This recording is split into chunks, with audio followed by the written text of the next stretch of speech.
Mga ka-DIY, welcome back to our YouTube channel. So ngayon, halos naka 5 taon na tayo. 5 taon na ata tayo sa ating DIY Pinoy YouTube channel. At alam nyo naman, nag-start tayo sa paggawa ng mga portable generator or power station, UPS at iba-iba pang electronics product. At syempre ngayon, syempre hindi naman dapat matatapos yung taon na to na hindi tayo gumagawa ng panibago at heavy duty na portable power station pang tapat natin kay Bluetooth. So ito nga pala yung latest iteration or latest version ng paggawa ko ng portable power station. So ito ay merong 12 volt cigarette, USB output, meron din tayo ditong voltmeter with USB output. Syempre nilagyan na rin natin ng ilaw kasi yan yung nire-request nyo. At syempre yung switch ng ilaw. So ito nga pala ay napaka easy build na naman. So syempre ayokong nahihirapan kayo at gusto ko kayang-kaya nyo ring gawin itong build na to. Ito nga pala yung kauna-unahan na 24 volt na ating portable power station. So 24 volt siya. Ipapakita ko sa inyo kung paano ko siya ginawa at ano ba yung battery na ginamit ko sa kanya. So ayan. Familiar naman kayo sa battery na to. Ito yung 26AH from Power Central. Ito, ayan no. Ilalagay ko na lang yung link sa video description para mabili nyo siya. Kaya ito yung paborito kong battery ngayon kasi meron na siyang holder at the same time may cover pa mga ka-DIY, di ba? Sobrang dali. Itabi muna natin yung case. Pag-usapan muna natin yung ating battery. Kasi madali na yung case na yan eh. So ito yung ating battery, 24 volt kaya 8 pieces yung ating gagamitin. Ayan no. So ikakabit na lang natin BMS dito and then pwede na natin tong gamitin sa ating portable power station. Kung itatanong nyo kung ilang watt hour to, so meron tayong 3.2 na nominal times 8 times 26. So meron tayong 665 watt hour na battery capacity para sa ating latest na portable power station mga ka-DIY. So 24 volt to. Bakit 24 volt? Mas efficient kasi yon na gamitin. Tapos direkta natin ipapower yung ating laptop from 24 to 20 volts. Ngayon ang gagamitin ko nga palang BMS dito ay siyempre, 8S na BMS. So, binili ko to sa Shopee. Pwede ring Dali. Kung meron kayong mabiling Dali, ito kasi iba medyo generic lang to. Pero pwede na rin. Kasi hindi ko naman to gagamitin sa malaking load pang laptop yung purpose ng backup na to. At syempre, kailangan nyo rin ng mga terminals. Ayan, ito kasi yung meron ako. Pwede rin pala kayong gumamit ng XT60 para sa connector niya. Para ikabit natin sa portable power station or pwede rin ganito. So basta simpleng-simple lang yung paggawa natin ito. So kailangan ko nga pala nito. Ngayon kabitan naman muna natin ng clip. Ito ay 8S. Ng terminal itong ating BMS para madali natin siya maikabit sa ating battery pack. Una natin gagawin sa balance lead ng ating BMS mga ka-DIY ay habaan natin kasi medyo maiksi lang. Medyo habaan natin, i-trim, tabasan lang natin para maikabit natin ng maayos yung ating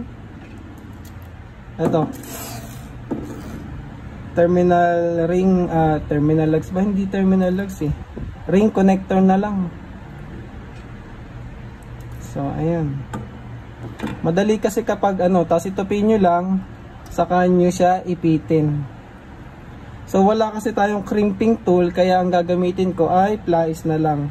Basta make sure lang na may connection yung ating balance lead doon sa ating terminal. So ayan.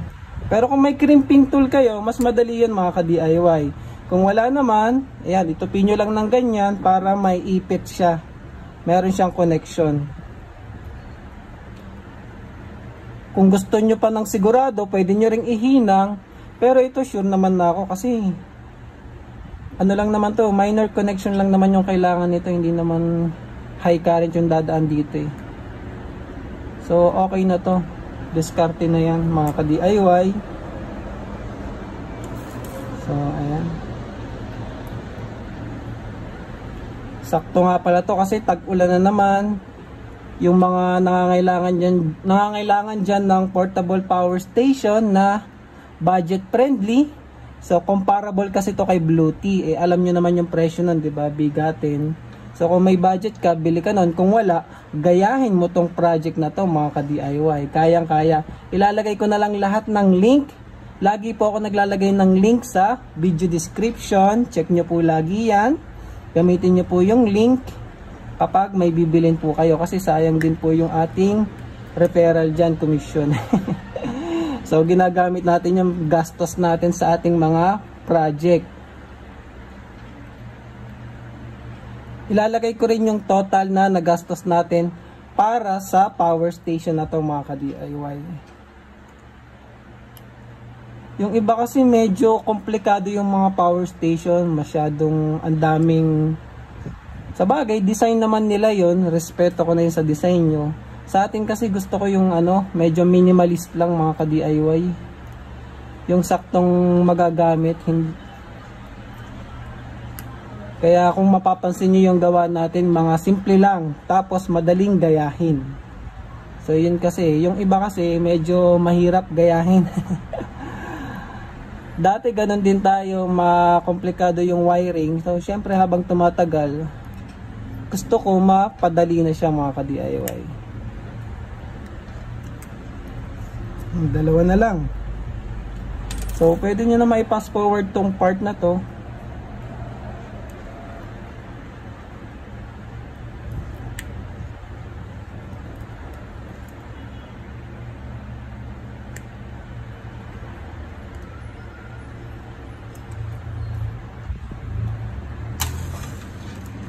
So ito na lang.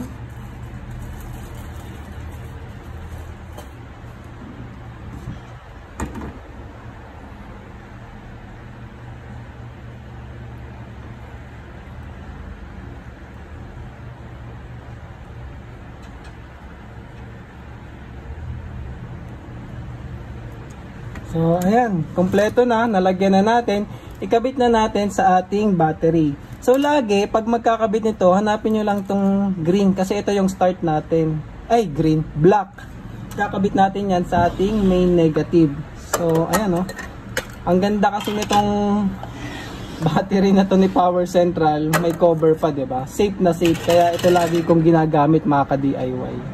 So unahin natin ikabit yung ating negative sa ating main negative. Ay, sorry. Yung arrangement pala niyan, alternate lang, tapos naka-series lang yan mga ka-DIY. So itong negative na to, yung positive side niya, papunta sa negative nung kabila, tapos yung positive nung kabila, papunta sa negative ng next cell. So paikot-ikot lang yan mga ka-DIY, isi-series nyo lang yan, iti-trace nyo lang. Series lang siya, wala tayong parallel. So main negative, lagay natin yung main negative ng ating BMS. Kahit wag nyo muna higpitan masyado, mamaya na natin higpitan kasi ipupwesto pa natin. Yung sumunod na kulay red, yun yung sa kabilang side ng negative na to. So dito, sa unang first cell positive.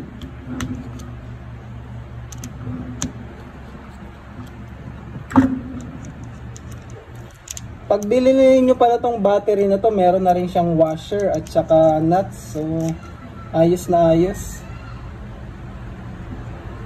So yan. Tapos next naman, syempre, yung second cell positive sa kabila nitong cell na to. So ano lang yan, padire-diretso lang, series lang yan. So main negative, first cell positive, second cell negative, ay second cell positive. So yung pangatlong wire, ito na, hanggang sa marating nyo yung dulo, itong positive na to. So panoorin nyo na lang, i-pass forward ko na tong part na to.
At ayan na nga, narating na natin yung dulo. So yan na yung sa ating main positive. So yun lang. Ganun lang kadali yun, di ba? Mabilis lang. Sundan nyo lang, wag lang kayong malilito.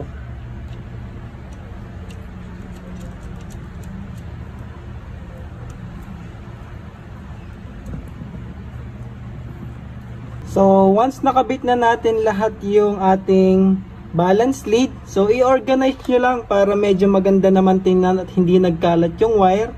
So ayan naman yung nasa ilalim. Ayan, tapos ito na yung ating pinaka connector nya. So paano ko ba ilalagay yung BMS? Dito ko siya ilalagay sa ibabaw. So sakto yung pagkaka-arrange ko ng wire para ganyan siya. Kasi ganyan naman natin to ilalagay sa ating portable power station, mga ka-DIY. So malinis, hindi nagkalat yung wire. So ayan. Ngayon ikabit na natin yung pinaka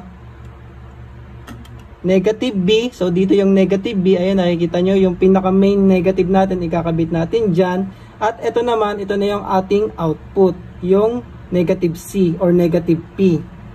Tapos ikabit na rin natin yung positive terminal. So gumawa lang pala ako nito, ayan, hininang ko na yan para ikakabit na lang natin. Ito nga pala ay ang size, baka magtanong kayo, silicone wire na 14 AWG. Tapos yung size naman nito yung 20 amps kasi yun yung kasya dun sa ating terminal. So tanggalin ko muna. Tapos ikabit na natin yung ating negative. Hinigpitan ko na rin pala yan, mga ka-DIY.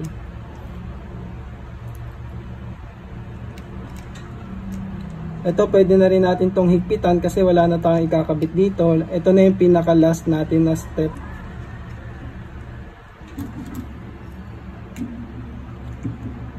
Pero tandaan lang yung paghigpit ha, kasi baka mag-over torque kayo, masira naman yung ating battery. Baka masira yung mismong pinagkakabitan ng screw. So dahan-dahan din, mga ka-DIY. Medyo pakiramdaman nyo lang din, wag sobra.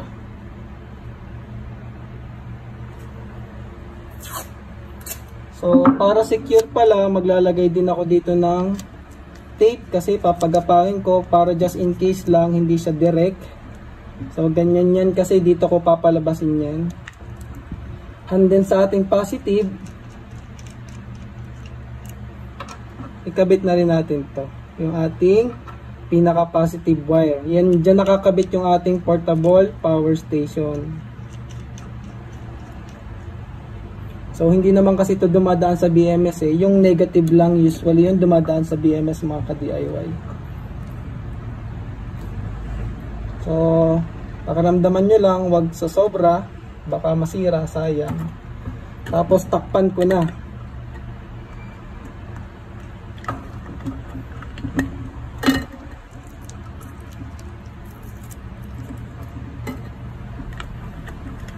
Yan, o di ba malinis tingnan. And then i-double sided ko na to, mga ka-DIY. I-double sided ko na siya dito.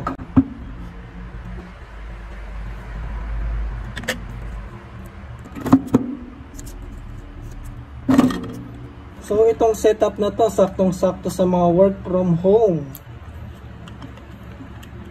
Kasi pag nag-brown out, makakapagtrabaho ka pa din.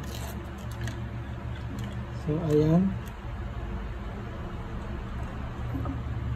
Tapos yung ating main negative, ayan, B negative pala, ihinang na natin dyan mga ka-DIY. So balatan natin para ating mahinang na.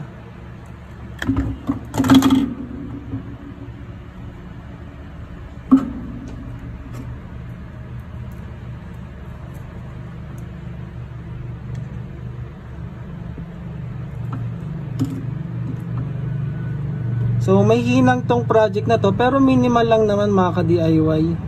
Konting hinang lang naman to.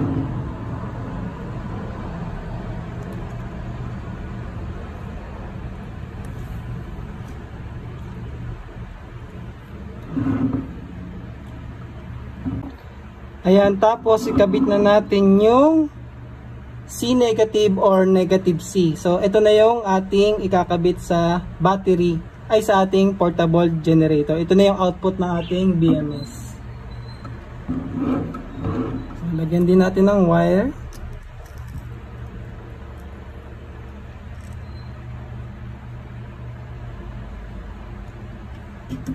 So, pwede nyong damihan para sigurado.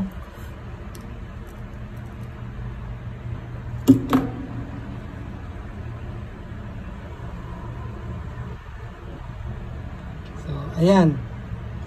So, meron na tayong BMS, battery pack, tapos ito na yung ating negative, positive. Pwede na natin ikabit yung ating terminal block. Yan, para ito na ikakabit natin sa ating portable power station mga ka-DIY.